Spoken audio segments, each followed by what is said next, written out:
Now, President Cyril Ramaphosa is expected to address the nation on lockdown regulations today, and some organizations are calling for government to allow certain businesses to start operating. But in his speech on Tuesday, the president said government will take a risk-adjusted approach to restart the economy while limiting the spread of the COVID-19. Now, to look forward to that announcement, we're joined on the line by political analyst, that's Mr. Moeletsi Mbeki. So thank you so much for your time and welcome to eNCA.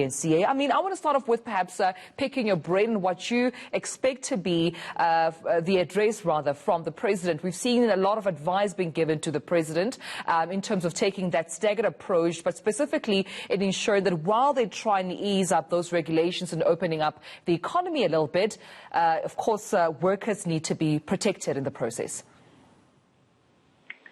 Well, the issue of the economy is intricately linked with the virus. The economy is about the people of South Africa. People think that the economy is something separate from the people of South Africa. The economy of South Africa is the people of South Africa. If the people of South Africa are sick, there is no economy. There is no production. There is no retail. There is no banking. So we shouldn't look at this as if it's an either-or situation, either lockdown or open the economy. The point is that the economy and the welfare and the well-being of the South African people are one and the same thing. So if the government, scientists, and its advisors show that there has to be a phased process, and I think an argument has been made that there has to be a phased process of opening up our industries. For example, when you have open cast mining, in an open cast mine, you essentially it's out in the open. You have a lorry driver who and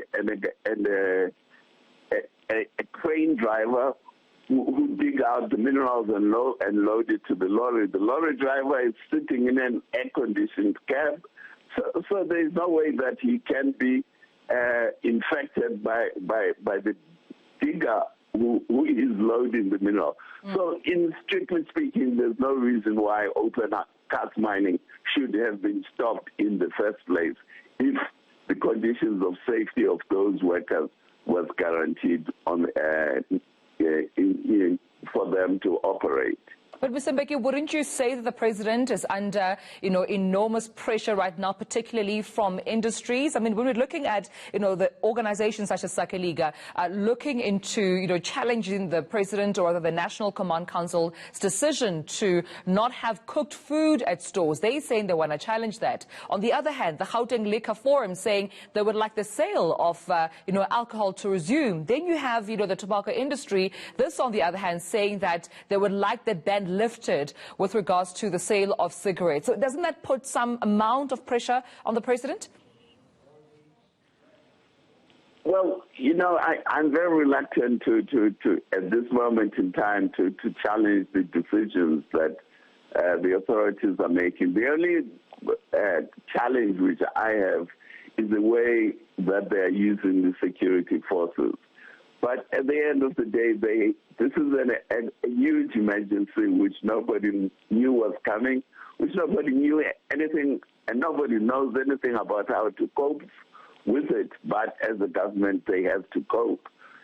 So I think we have to give them the benefit of the doubt that they're trying their best. Yeah. And on that note, then I want to move on to, of course, Professor Salim Abdul Karim. I mean, he made quite an eye-opening presentation a couple of weeks ago, and we know that he's a chief advisor, of course, to the government with regards to COVID-19. But, I mean, I want to just remind you of what he suggested, that a systematic approach to keeping infection rates low is quite important while easing on these lockdown restrictions.